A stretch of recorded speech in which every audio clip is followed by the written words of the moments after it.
हाय फ्लिवर्स, welcome back to my channel. Video को start करने से पहले अगर अभी तक आप में से किसी ने मेरे चैनल को सब्सक्राइब नहीं किया है तो प्लीज़ चैनल को सब्सक्राइब, वीडियो को लाइक और नीचे कमेंट करते हुए ज़रूर बताइएगा कि आज का पार्ट आप लोग कैसा लगा। तो चलिए यीलिंग और मास्क मैन विंग के नेक्स्ट पार्ट को स्टार्ट करते हैं। लास्ट पार्ट में हमने देखा था कि लैन वांगजी जो कि मार्केट एरिया पे गया हुआ था, वहाँ पे उसे कुछ लोगों की आवाज़ सुनाई देती है जिसमें वो लोग ये बोल रहे थे कि यीलिंग पैट्रियर्क जो है ना वो कल्टिवेशन वर्ड पे युद्ध करने की तैयारी कर रहा है और उसने एक गुप्त सेना भी तैयार कर ली है। और इस सारी चीज़ों को सुन के लैन वांगजी के दिमाग में एक आइडिया आता है कि क्यों ना वो सबसे आसान जो रास्ता है, मतलब वो इस सेना का ही पता लगा ले तो वो यहाँ से जा सकता है, अपने ब्रदर अपने अंकल को एक एग्जैक्ट रीज़न दे सकता है कि वो इस रिश्ते को क्यों नहीं रखना चाहता।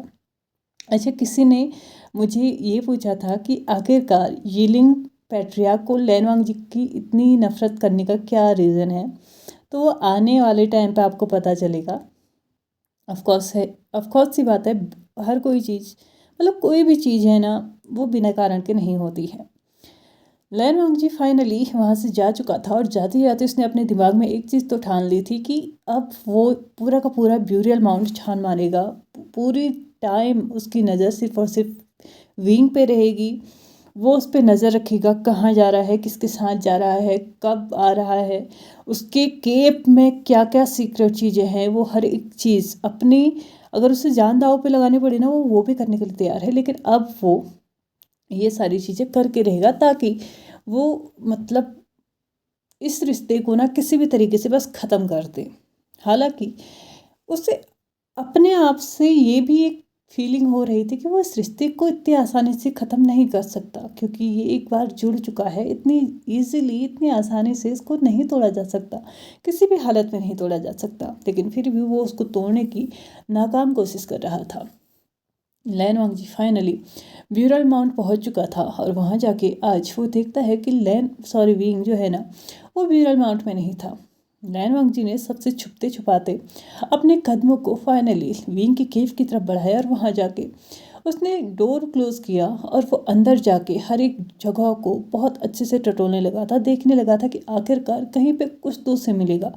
क्योंकि एक इंसान अगर 20-25 हज़ार की सेना तैयार कर रहा है ना तो कुछ ना कुछ तो ज़रूर छोड़ के जाएगा, कुछ ना कुछ तो पता चल ही जाएगा। एक इंसान को छुपा सकता है, 2 इंसान को छुपा सकता है, 10 लोगों को भी छुपाया जा सकता है, लेकिन इतनी बड़ी तादाद में लोगों को नहीं छुपाया जा सकता। कुछ ना कुछ क्लू तो उसको मिल ही जाएगा। इसलिए उसने पूरी की पूरी मतलब जितनी जितनी लंबी उसको केव दिख रही थी ना वो पूरी की पूरी छान मारी थी। यहाँ पे लैन वांगजी अपने काम को कर ही रहा था कि तभी अचानक से उसे एक वॉल पे हाथ मतलब उसका हाथ लगता है। तो उस वॉल से कुछ अजीब सी आवाज़ आई थी। ऐसा लगा था जैसे कि उस वॉल पे ना अ, मतलब वो दीवार नहीं थी, वो दीवार अगली साइड से ना एकदम खाली थी। क्योंकि किसी भी जगह को अगर मतलब हाथ मारा जाए, उसमें हल्का सा उस पर नॉक किया जाए तो आवाज़ें आती हैं और आवाज़ें डिफरेंट आती हैं। अगर सामने से चीज़ खाली हो तो एक ऐसी आवाज़ आती है जैसे कि सामने आवाज़ टकरा रही होती है। लेकिन जहाँ पे चीज़ें पूरी भरी भरी होती है ना तो वहाँ पे चीज़ें एकदम नॉर्मल होती हैं, जैसे हाथ मारोगे वैसा ही आवाज़ आएगा। लेकिन यहाँ पे लैन वांगजी को थोड़ी सी अजीब आवाज़ सुनाई दी थी। लैन वांगजी ने उस पर दोबारा से अपना हाथ मारा तो उससे फिर से वही आवाज़ सुनाई दी। उसने अपने आप को थोड़ा सा लिफ्ट किया, थोड़ा साइड में गया और यहाँ पे फिर से दीवार पे हाथ मारा तो इस वक्त आवाज़ थोड़ी अलग थी। अब उसका एक चीज़ तो श्योर हो चुका था कि इस जगह पे कुछ ना कुछ तो है। उसने उस जगह को लगभग 3 से 4 मीटर की जो एरिया थी ना उसको पूरे अच्छे तरीके से देख लिया था कि कहीं ना कहीं से उसे कुछ ना कुछ तो मिलेगा। बट उसे कुछ मिल पाता इससे पहले ही उसे पीछे से आवाज़ सुनाई देती है कि वो यहाँ पे क्या कर रहा है और इस दीवार में उसका क्या काम है। लैन वांगजी बहुत ज़्यादा हड़बड़ाते हुए टर्न होता है तो यहाँ पे विंग खड़ा था। विंग ने अपने फेस पे अभी भी मास्क पहना हुआ था क्योंकि इस केव में आते ही उसे एहसास हो चुका था कि अंदर लैन वांगजी है। तो ऑफकोर्स सी बात है उसको यहाँ पे भी अपने मास्कों को ऐसे ही रखना है। लैन वांगजी ने टर्न होके देखा तो यहाँ पे विंग था और विंग को आंसर करने के बाद लिए इस वक्त उसके पास कोई भी नहीं, कुछ भी नहीं था। विंग ने फिर से क्वेश्चन किया कि वो इस वक्त यहाँ पे क्या कर रहा है और वो इस वॉल पे क्या चेक कर रहा है। मतलब बार बार वो चीज़ें उस पर नॉक कर रहा है, उस पर हाथ मार रहा है। ऐसा लग रहा है जैसे कि कुछ देखने की कोशिश कर रहा है। यहाँ पे लैन वांगजी जो कि झूठ नहीं बोल सकता था, उसने विंग से बोल दिया कि उससे इस आवाज़ दीवार से कुछ अलग आवाज़ आई थी, इसलिए वो इस दीवार को चेक कर रहा था। विंग थोड़ा सा सरप्राइज्ड हुआ कि ये इतनी इजीली मतलब कैसे सच बोल सकता है। हालांकि देखा जाए तो लैन वांगजी ने पूरा सच नहीं बोला था, लेकिन हाँ, पूरी तरीके से उसने झूठ भी नहीं बोला था। उसने चीज़ें छुपाई जरूर थी, लेकिन झूठ नहीं बोला था। लैन वांगजी की तरफ देखते हुए विंग बोलता है कि वो इस वक्त यहाँ पे कर क्या रहा है, क्या वो किसी काम से आया है। तो यहाँ पे विंग जो था, सॉरी लैन वांगजी जो था ना, उसके पास फिलहाल कुछ भी आंसर नहीं था। वो हाँ भी नहीं बोल सकता था, ना भी नहीं बोल सकता था, क्योंकि अगर वो यहाँ पे आया है, जिस काम से वो यहाँ पे आया है वो उसको बता देगा ना, तो शायद विंग उसकी क्या हालत करेगा, ये तो बात की बात थी। लेकिन एक इमेज जो होती है ना कहीं गड़बड़ हो ही जाएगी। ये सारी चीज़ें उसको अपने मन ही मन में जग जरूर रहा था, इसलिए उसने विंग का जवाब दे ही बनाए बिना ही अपने कदमों को आगे बढ़ाया और बाहर जाने की कोशिश की। लेकिन इससे पहले ही विंग उसको रोकते हुए बोलता है कि वो यहाँ पे कर क्या रहा था, और यहाँ पे आके वो मेरे क्वेश्चन का आंसर क्यों नहीं दे रहा है। क्या वो किसी स्पेशल रीजन से यहाँ पे आया था। लैन वांगजी टर्न होते हुए उसकी तरफ देखता है, तो उसके बाद उसके आइज़ पे, मतलब विंग के आइज़ पे एक डाउट, क्वेश्चन, कंफ्यूज़न, बहुत कुछ उसको दिख रहा था। उसने विंग की तरफ देखते हुए बोला कि वो यहाँ पे किसी काम से नहीं आया था, बस ये केव उसे खुला हुआ दिखा तो वो यहाँ पे आ गया। विंग ने उसको क्रॉस क्वेश्चन किया कि अगर उसे खुला हुआ दिखा तो उसने दरवाज़ा अंदर से क्यों बंद किया था। ये मेरा केव है, यहाँ पे मैं कभी भी आ जा सकता हूँ, लेकिन कोई इंसान इसको बाहर से नहीं खोल सकता था अगर मेरे अलावा कोई और यहाँ पे आया होता। तो यहाँ पे लैन वांगजी आंसर करता है कि शायद दरवाज़ा बंद हो चुका होगा, लेकिन अंदर ही अंदर वो अच्छे से जानता है कि वो आज कितनी ज़्यादा झूठ बोल रहा है। उसने अपने आप को ही सज़ा देने के बारे में तो ज़रूर सोच दिया था, लेकिन फ़िलहाल इस स्थिति से निकलना भी ज़रूरी था। विंग ने लैन वांगजी की स्थिति को भांप लिया था कि कहीं ना कहीं वो अनकंफर्ट फील कर रहा है उसके ऐसे क्वेश्चन से, तो उसने अपने सर को हाँ में हिलाया और बाहर जाने के लिए इजाज़त दे दी। लैन वांगजी उस केव से बाहर आ चुका था। बाहर आते आते उसने एक चीज़ तो अपने मन में ठान ली थी कि वो इस जगह को ज़रूर एक ना एक बार ज़रूर टटोलेगा, एक ना एक बार इस जगह को ज़रूर देखेगा कि आखिरकार इस जगह पे ऐसा क्या है, ऐसी कौन सी चीज़ है जो इस जगह पे उस दीवार के पीछे है। कहीं ऐसा तो नहीं ना कि उसी जगह पे उसने कुछ अलग चीज़ बनाई हो, एक बड़ा सा कमरा बनाया हो और वहाँ पे बहुत सारे हथियार रखे हों, गोला बारूद, बम, पता नहीं क्या क्या, ये सारी चीज़ें उसने वहाँ पे रखी हो। ये सारी चीज़ें लैन वांगजी के दिमाग में चल रही थी। लैन वांगजी फाइनली अपने रूम में पहुँच चुका था। वहाँ जाके सबसे पहले उसने खुद को सजा देनी थी कि आज उसने झूठ कैसे बोला। हालांकि ये तो ब्यूरियल माउंट में आने के बाद उसके लिए एक नॉर्मल रूटीन हो चुका था। वो आए दिन किसी ना किसी चीज़ के लिए वो हमेशा झूठ बोलते ही रहता था। हालांकि एक झूठ उसको अभी तक समझ में नहीं आ रहा था कि वो विंग के लिए अपनी फीलिंग्स को इनकार करके भी सबसे बड़ा झूठ बोल रहा है।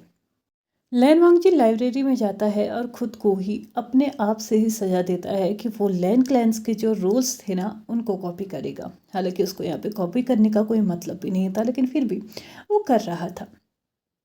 दिन ऐसे ही निकल रहे थे और लैन वांगजी ना अपनी मतलब ये सारी जो रिसर्च वो कर रहा था, जितनी भी चीज़ें वो अभी तक ढूंढ रहा था ना, उस सब को जारी रख रहा था, लेकिन अभी भी उसको कोई भी सफलता हासिल नहीं हुई थी। हालांकि सिर्फ डाउट ही डाउट से हुए थे, क्योंकि बहुत बार उसने कितने ही सारे सस्पिशियस लोगों के साथ विंग को बात करते हुए सुन लिया था, कुछ हथियारों के बारे में बात करते हुए देख लिया था। अक्सर विंग अपने आप को केव में लॉक करके वो हमेशा ही एक नए इन्वेंशन में लगा रहता था, एक नई प्रकार के शस्त्र बनाना, वेपन्स बनाना, तालिस्मान्स बनाना, स्पेल का यूज़ करना वो करते रहता था। ये सारी चीज़ें ना लैन वांगजी को अब बहुत बहुत ज़्यादा डाउट में डाल रही थी, और कहीं ना कहीं वो श्योर हो रहा था कि शायद वो सही कर रहा है। विंग के ऊपर जो इन्वेस्टिगेशन वो कर रहा है ना वो एकदम सही है, वो कुछ भी गलत नहीं कर रहा है, लेकिन अभी भी उसको एक पुख्ता सबूत, जो स्ट्रॉन्ग प्रूफ होता है ना, वो नहीं मिला था। यहाँ पे आज भी लैन वांगजी विंग की केव में जाके उस जगह का पता लगाने की सोच रहा था, क्योंकि बहुत दिनों के बाद आज पहली बार उसको विंग की केव खाली मिली है, वरना तो विंग अच्छे से उसको लॉक करके जाता है या फिर उसके अंदर ही रहता है, जिसकी वजह से लैन वांगजी को ना पिछले कुछ हफ्तों से वहाँ पे जाने का मौका ही नहीं मिला था। लेकिन आज उसको मौका मिल चुका था। वो अंदर एंटर करता है, इससे पहले ही ब्यूरल माउंट में एक अजीब सा हड़कंप मच चुका था। हर कोई चिल्लाते हुए विंग के पास जा रहा था। वो हर कोई मास्टर मास्टर चिल्लाते हुए उसके पास जा रहे थे, क्योंकि विंग को कुछ लोग पकड़ते हुए यहाँ पे लेके जा रहे थे। विंग के आर्म से, विंग के लोअर एब्डोमेन से, उसके लेग से, उसके फॉरहेड से बहुत जगह से खून निकल रहा था। वो बहुत बुरी तरीके से घायल पड़ा हुआ था। ये देख के कुछ पल के लिए लैन वांगजी की तक सांसें रुक चुकी थी। उसे नहीं पता चल रहा था कि ये इंसान इस तरीके से खून में लथपथ क्या कर रहा है। मतलब अचानक से क्या हुआ। वो तो किसी मीटिंग के सिलसिले पे कहीं गया था ना, तो वो इस स्थिति में वापस कैसे आ रहा है। ये देख के वो बहुत बहुत ज़्यादा शॉक्ड हो चुका था। यहाँ पे पहुँचते ही सबसे पहले वैन किंग ने विंग का इलाज किया, उसको ट्रीटमेंट दिया और उसके बाद उसको रेस्ट करने के लिए बोल दिया। लेकिन उससे पहले ही विंग ने उसको बोल दिया कि यहाँ पे कोई आया है, उसको बहुत ही गुप्त तरीके से अंदर पहुँचा दे। वैन किंग ने बिल्कुल वैसा ही किया। वैन किंग ने उस इंसान को बहुत ही गोपनीय तरीके से, सीक्रेट तरीके से विंग की केव में पहुंचा दिया। विंग वहाँ पे अभी भी बैठा हुआ था। हालांकि वैन किंग ने उसको बोल दिया था कि उसको रेस्ट की ज़रूरत है, लेकिन इस वक्त विंग इस बात के लिए क्लियरली मना कर चुका था, क्योंकि कहीं ना कहीं विंग को पता था कि इस वक्त उसका रेस्ट करना ब्यूरल माउंट के लिए सबसे बड़ी मुसीबत बन सकती है। वो इंसान फाइनली वहाँ पे आ चुका था और वहाँ पे आते ही वो विंग के सामने बैठते हुए बोलता है कि उसे थोड़ा और केयरफुल रहना चाहिए था। उस इंसान की तरफ देखते हुए विंग बोलता है कि डायरेक्टली मुद्दे पे आओ और मुझे सारी बात बताओ। तुमने जितनी भी इन्वेस्टिगेशन की है, तुमने जितना भी पता लगाया है अभी तक, उस सब के बारे में मुझे बताओ। तो यहाँ पे वो इंसान कुछ चीज़ों को उसके सामने रखता है, जैसे कि कुछ लेटर्स जो कि क्लियरली ये शो कर रहे थे कि कल्टिवेशन वर्ड से डिमांड वर्ड में आए थे, और उनमें क्लियरली, मतलब क्लियरली किसी का नाम नहीं लिखा गया था, लेकिन फिर भी उसमें क्लियरली ये बोला गया था कि अपना काम होते ही, मतलब हमें अपडेट देना और जो भी तुम्हें मिले उसकी जल्दी से जल्दी जानकारी हम तक पहुंचाना, अपने आप को सुरक्षित रखना, किसी की नज़रों में नहीं आना। ऐसे बहुत सारे लेटर्स जो दो दो चार चार शब्दों के ही थे, ऐसे लेटर्स उसने मतलब विंग के सामने रख दिए थे। इसके बाद विंग ने उस इंसान को आगे कंटिन्यू करने के लिए बोला, और उस इंसान ने भी आगे कंटिन्यू किया कि उसने ये सब कुछ पता लगाया है कि कल्टिवेशन वर्ड का कोई ना कोई इंसान यहाँ पे ज़रूर है, जो कि सारी की सारी अपडेट यहाँ की मतलब कल्टिवेशन वर्ड में दे रहा है। ब्यूरल माउंट के हर एक चीज़ की खबर उनके पास है। वो हर एक चीज़ जानते हैं। या फिर वो इंसान परमानेंटली यहीं पर रहता है या फिर आते जाते रहता है, इसका मुझे कुछ नहीं पता। लेकिन हाँ, यहाँ की चीज़ें जो कि बहुत ज़्यादा सीक्रेट भी हो सकती हैं, वो सारी की सारी कल्टिवेशन वर्ड में पहुँच चुकी हैं। और कहीं ना कहीं कल्टिवेशन वर्ड के लोग ब्यूरल माउंट पे या फिर डिमॉन वर्ड पे फिर से हमला करने की सोच रहे हैं। विंग बहुत ज़्यादा गुस्सा हो चुका था। उसको सच में इस बात की उम्मीद ही नहीं थी कि ऐसा कैसे हो सकता है। मतलब जिन इंसानों की वो हमेशा हेल्प किया करता है, ये सोच के कि यार हेल्प करना अच्छी बात है, किसी की लाइफ बच जाएगी, किसी की दुनिया में शांति रह जाएगी, तो क्या ही हो जाएगा, उसको भगवान उसका फल जरूर देंगे, ये सोच के वो उसका हेल्प करता है। लेकिन वो इंसान फिर भी उसकी पीठ पीछे वार करने को तैयार है। और आज तो विंग पे हमला हो भी गया। हाँ, ये विंग पे एक अचानक हमला हुआ था, जिसके लिए विंग बिल्कुल भी प्रिपेयर नहीं था, और इसी वजह से विंग की ये हालत हुई थी। हालांकि विंग अंत में उन सभी लोगों का अंत करके यहाँ पे पहुंचा था, लेकिन फिर भी स्टार्टिंग में ही विंग ऑलमोस्ट आधा घायल हो चुका था। विंग उस इंसान की तरफ देखते हुए बोलता है, तुम्हें क्या लगता है वो इंसान कौन हो सकता है? क्या तुम वही सोच रहे हो जो मैं सोच रहा हूँ? वो इंसान एक डीप ब्रीथ लेता है और उसके बाद बहुत लंबे टाइम के लिए साइलेंस, मतलब एकदम साइलेंट हो जाता है, क्योंकि उसके पास हिम्मत नहीं थी ये कहने की शायद हाँ, वो जो सोच रहा है वो एकदम सही सोच रहा है। लेकिन अंततः उसको आंसर तो करना ही था। उसने अपने सर को हाँ में हिलाया कि हाँ, वो भी बिल्कुल वही सोच रहा है जो वो सोच रहा है।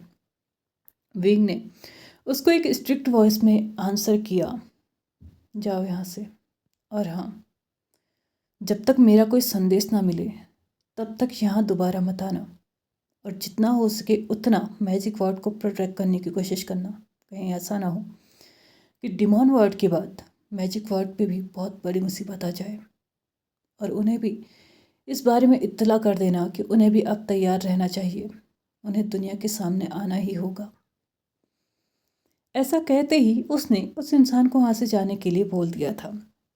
यहाँ से विंग हालांकि अभी भी बहुत बुरी कंडीशन में था। उसके हाथ पैर पे लगी हुई थी, हाथ में लगी हुई थी, एब्डोमेन में अभी भी बहुत ज़्यादा पेन था, लेकिन फिर भी अभी के अभी उसे कहीं जाना था और बहुत इम्पोर्टेंट बात करनी थी। इसलिए उसने अपनी परवाह किए बिना अपने आप को उसी सिचुएशन में बैलेंस करने की कोशिश की। अपने कदमों को अपनी केप से बाहर निकाला। उसकी तलवार फ्लूट दोनों ही उसके साथ थे। हालांकि आज बहुत ज़्यादा वो गुस्से में था। उसके उसकी जो तलवार थी ना, उसकी ग्रिप उसके हाथों में इतनी इतनी स्ट्रांग थी, इतनी टाइटली उसने उसको होल्ड किया हुआ था ना कि अगर सामने इंसान कोई आ गया ना तो वो एक बार नहीं सोचेगा उस इंसान को अपनी तलवार की भेंट चढ़ाते हुए।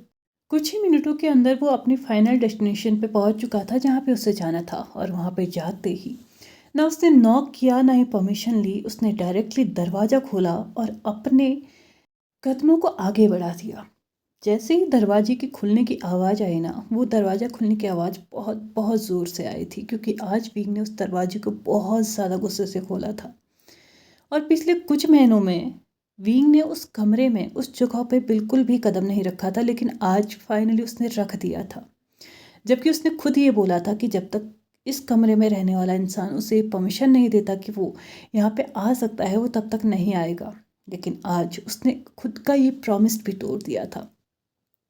लैन वांगजी जो कि सामने ही बैठ के कुछ लिख रहा था, उसकी नज़रें बहुत जल्दी ही उस डायरेक्शन में जाती है जहाँ से बहुत बहुत ज़्यादा बड़ी आवाज़ आई थी। तो उसने उस डायरेक्शन में देखा तो विंग उसके सामने खड़ा था।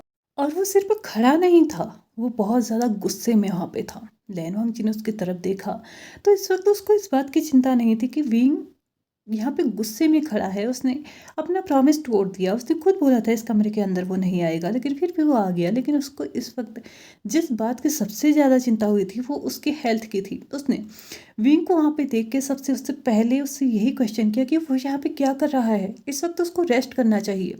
तो विंग ने उसकी बात को इग्नोर करते हुए अपने फेस से अपने मास्क को हटाया और गुस्से से उसको साइड में फेंक दिया। और उसके बाद लैन वांगजी की तरफ देखते हुए बहुत ही ज़्यादा गुस्से में उसको क्वेश्चन किया, तुम यहाँ पे क्यों आए थे लैन वांगजी? क्या यहाँ पे आने का कोई स्पेशल रीज़न था तुम्हारा? क्या तुम कल्टिवेशन वर्ड का जासूस बन के यहाँ पे आए थे? विंग ने ये क्वेश्चन बहुत ही ज़्यादा गुस्से के साथ पूछा था। और ये क्वेश्चन सुनते ही लैन वांगजी की तो जैसे मतलब वो कहते हैं ना, पैरों तले ज़मीन खिसक जाना, वो बिल्कुल वैसी ही सिचुएशन हो चुकी थी। क्या लैन वांगजी सच में एक कल्टिवेशन वर्ड का जासूस बन के यहाँ पे आया था? हम सभी को पता है नहीं, लेकिन क्या वो ये चीज़ साबित कर पाएगा? ये तो हम देखेंगे आने वाले एपिसोड में, क्योंकि अभी मेरा टाइम हो चुका है इस पार्ट को यहीं पे ख़त्म करने का। तो चलिए फ्रेंड्स, आज के इस पार्ट को हम यहीं पे ख़त्म करते हैं। वीडियो पसंद आए तो please like share subscribe and comment करते हुए जाइएगा। Thank you so much for watching my video and bye bye.